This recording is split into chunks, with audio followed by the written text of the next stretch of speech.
Oi, gente, boa noite. Canal Vasco 68, Renato Leão falando com vocês. Tendo várias coisas para serem ditas. Se eu for repetitivo, me desculpe. Me ajudem também, curtir, compartilhar, avisar o pessoal aí. Eu estou nessa batalha aí sozinho. Se Deus quiser, dentro em pouco teremos o primeiro anunciante do canal para dar uma força para a gente.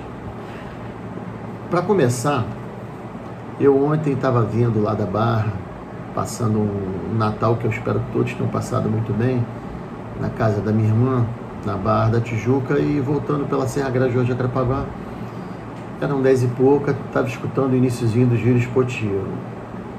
Eu tive o desprazer de ouvir o presidente da federação, que não vale a pena nem citar o nome, e esse cidadão dizendo que, tentando se justificar porque o Vasco e o nosso irmão Botafogo não tinham acertado a divisão de cotas. Simplesmente ele tirou dele da reta e disse que a federação não participa de nada. Ele apenas mediou e na hora do início das conversas se levantou da mesa e disse: pô, cara, não vai fazer de idiota, né?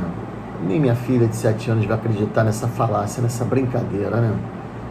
Você não está interessado, você já fechou com o Flamengo, com o Fluminense. E o que eu acho disso tudo é o seguinte: tudo bem que nas condições atuais, até esse ano de 2022, o Flamengo veio ganhando um monte de coisa e o Flamengo teve um engajamento muito grande. Que ele possa ganhar mais por isso, por enquanto, sim, mas pouco mais. O Vasco deu provas que aonde ele se encontrava, que para mim era no buraco na segunda divisão, ele teve uma força vindo das arquibancadas, vindo de todos os lugares do Brasil, vou me abster só o Brasil, muito grande, que nenhum clube jamais fez ou teria feito. Um clube ferrado, um clube sem jogadores qualificados, um clube que sofreu até a última rodada para classificar, e a torcida sempre presente, sempre pedindo mais ingresso, e o estádio de São Januário não comportava o número de torcedores. Tudo bem, momentaneamente, quer com que eles ganhem mais, mas olha só, eles podem ganhar um pouco mais, nós podemos ganhar um pouco menos. E se formos ganhar um pouco menos, também não poderia ser igual ao Fluminense e Botafogo. Essa é a minha opinião essa está dada. Em relação à FERJ só diz que a Abrax, que é a empresa, né, que tem ligações até com o Flamengo, a Abrax é a empresa que só estava olhando para o lado do Flamengo. O que ele fez? Ele fez com que os outros ganhassem iguais. O Fluminense, espertamente, que eu não acho isso esperteza, acho isso superveniência, ele esperou o Botafogo e o Vasco saírem, não cumprir, na verdade, nem entraram em acordo, e aí ele aproveitou essa situação para ganhar uma farpela a mais. É o pão e circo, que é o papel que o Fluminense tem se portado nesses últimos anos. Encerrando o assunto, eu vou dar aqui para vocês, mais ou menos, a tabela dos próximos jogos do Vasco, tirando a copinha que eu já tinha anunciado, que começa para o Vasco dia 4 de janeiro. No dia 15 de janeiro, um domingo, o Vasco estreia com o Madureira no estadual. No dia 17, na terça, ele joga com o River em Miami, aquele torneio em Miami. No dia 18, na quarta, no dia seguinte, ele joga com o Audax pelo Carioca. No dia 21, no sábado, ele volta a jogar pelo torneio contra o Inter de Miami, cujo dono é o David Beckham. No dia 22, no domingo, ele joga com o Botafogo. Jogo esse, por incrível que pareça, que pode valer pelo torneio, pelo Carioca, jogado em Miami. No dia 25, numa quarta-feira, ele vai jogar com a Portuguesa, com a Luzinha da Ilha. No dia 29, no domingo, ele joga contra o Volta Redonda, também pelo Carioca, além da Lusa. E no dia 1º de fevereiro, numa quarta-feira, ele joga com o Resende. Aí vocês vão perguntar: como é que o Vasco vai jogar dia 14 nos Estados Unidos? Desculpa, dia 14 não. Ele vai jogar dia 17 no estádio contra o River e no dia seguinte contra o Audax. Vão ser 2 times. E do jeito que está sendo levado o Carioca, com essa divisão de conta, o pouco caso que estão fazendo, vão botar qualquer um para jogar. Por isso que alguns jogadores, como o PV, o Paulo Vitor, lateral esquerdo, ele vai ter que comer a bola, porque o contrato dele é até agora o meio do ano, até junho. E é uma oportunidade que ele vai ter. Provavelmente ele vai ser o lateral esquerdo titular. Não sei, não me pergunte, que até agora ninguém, mas absolutamente ninguém disse qual time que o Vasco vai levar para disputar o Carioca, vai levar para disputar o torneio de Miami, e o que está na Copinha, tem muito da Copinha que nem sub-20 era ainda, passaria a ser primeiro ano e que vai já profissional, o caso do Paulinho. Então, assim, é muita coisa que tem que acontecer nesses dias. Em relação à contratação, espero eu, né, pelo que eu li, escutei e vi, o goleiro Ivan, que estava no Zenit da Rússia, ele pertence ao Corinthians, e o Corinthians, hoje, o Corinthians é um dos clubes que tem melhor trato em negociações com o Vasco, e estaria praticamente quase tudo acertado para o Ivan vir para o Vasco. É uma vontade dele, um goleiro jovem de 25 anos, com muito futuro pela frente. Inclusive o Tite andou convocando ele para 2 jogos amistosos que a seleção fez. Então é um goleiro muito, mas muito promissor mesmo. Na pior das hipóteses, o contrato dele iria até o meio do ano, mas eu acredito que essa negociação seja feita. E concomitante a isso, parece, por incrível que pareça, que o Thiago Rodrigues, o nosso goleiro, que nos salvou no último jogo, ele possa ficar. Não deve ter tido nenhuma proposta boa, então as coisas reverteram de uma maneira que ele possa ficar no Vasco. O Luca Orediano já se despediu dos companheiros, já está arrumando as coisas, já está vindo para o Brasil. Então, assim, só não foi anunciado oficialmente como o Lucas Piton. Mas tanto ele quanto o Lucas Piton, para mim, já fazem parte do plantel vascaíno. Como o Ivan está muito perto, como o Vasco está uma contraproposta feita por Atlético Tucumã da Argentina, pelo zagueiro Manuel Capasso. Um outro jogador argentino que estão especulando é Juan Inácio Nardoni, 20 anos. Ele é um meia que joga no Sion Santa Fé, mas querem pedir absurdo de 5 milhões de dólares. Igor Silva do Lorient. O Lorient está pedindo, ele é lateral direito, 4 milhões de euros por ele. O Franco Fagundes, que era uma negociação que estava esquecida, ele quer jogar no Brasil, ele é uruguaio, joga no Nacional do Uruguai, atacante de 22 anos. Para vocês verem como é que as coisas estão tão diferentes, eu não quis fazer levantamento de anos anteriores, mas eu quis só me abster a prestar atenção nas contratações atuais. Pedro Raul, 10 milhões. De Luca, sem custo. Léo, 16 milhões. Lucas Piton, 16 milhões. Luca Orediano, 21 milhões. Tudo em reais, tá? Então, assim, até agora, esses 5 jogadores, olha a diferença. Soma, vê quanto é que dá. Olha a diferença do que nós agora temos para o que nós tínhamos, que infelizmente, não querendo falar especificamente de nenhum jogador, era um jogador de refugos.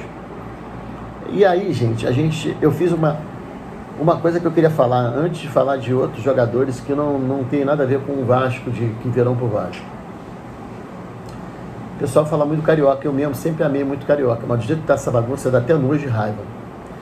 O Vasco hoje, ele presta atenção na Copa do Brasil e no Brasileiro, porque além de serem mais importantes, que dão vagas, principalmente brasileiro, para Libertadores, a Copa do Brasil paga valores absurdamente altos, e o brasileiro também tem premiação até o 16º, 17º, 8º e o 25º não tem premiação. Então é uma coisa que, além de dar uma projeção cada vez maior para o Vasco e tal, o Vasco está arrumando um time, não sei se para ser campeão, porque eu sou sempre otimista, mas para ele ir para cada vez mais longe na Copa do Brasil e fazer um campeonato bom, um campeonato brasileiro bom. Antes que eu esqueça, o Vinícius Zanocelo, parece que o Vasco de novo foi até o Santos e fez uma proposta. Esse menino de 21 anos, volante, que foi adquirido pelo Santos na Ferroviária de Araraquara, ele tem um contrato até outubro de 2027, mas o Vasco já mostrou interesse nele. Em relação aos jogadores, para fechar, outros 2 jogadores também, que ainda estão naquela novela, de Diego Valois, que o Vasco aumentou a proposta contra a proposta de 6 milhões por Tadieres, e o Robert Morales, é um atacante paraguaio que joga no Cerro Porteño. O Vasco também mostrou interesse e sondou o staff do jogador. Gente, olha como é que é o destino das coisas, né? As pessoas falam, eu não conheço jogador, eu não conheço jogador, eu não conheço jogador. Existe uma coisa que não existia na minha época, quando eu joguei futebol de salão, e até poucos anos atrás, existe uma coisa chamada scout, performance. Isso tudo hoje em dia, existe uma equipe especializada nisso, até empresa. Se eu não estiver enganado, até a Altier FC foi contratada pelo Vasco para dar um suporte maior ainda do que já tem lá, para contratar jogadores.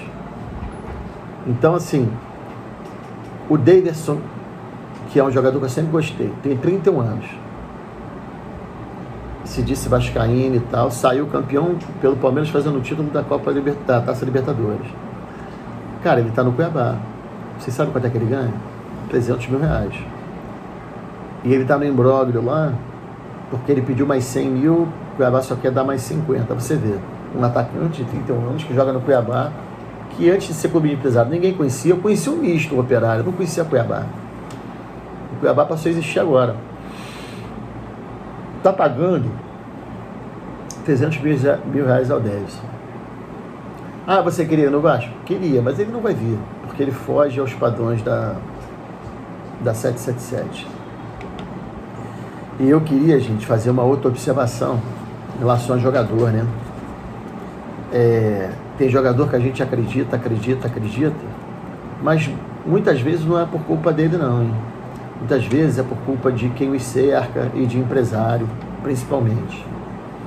Eu conheci muito bem, fiz até uma certa amizade com a família, foi meu vizinho aqui, quase foi meu atleta, jogou contra mim em futebol de salão, quando eu era treinador, obviamente, é o Bruno Cozendei, que apareceu com grande promessa. Jogador alto, forte, inteligente, tinha um passe maravilhoso, bom finalizador, batedor de falta, um exímio batedor de falta.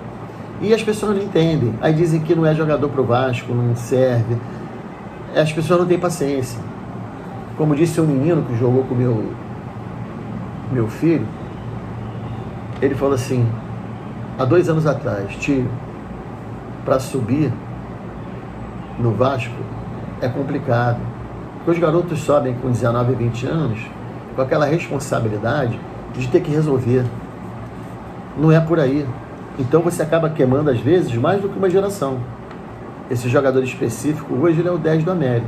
Ah, é o 10 do América. É o 10 do América, e aí?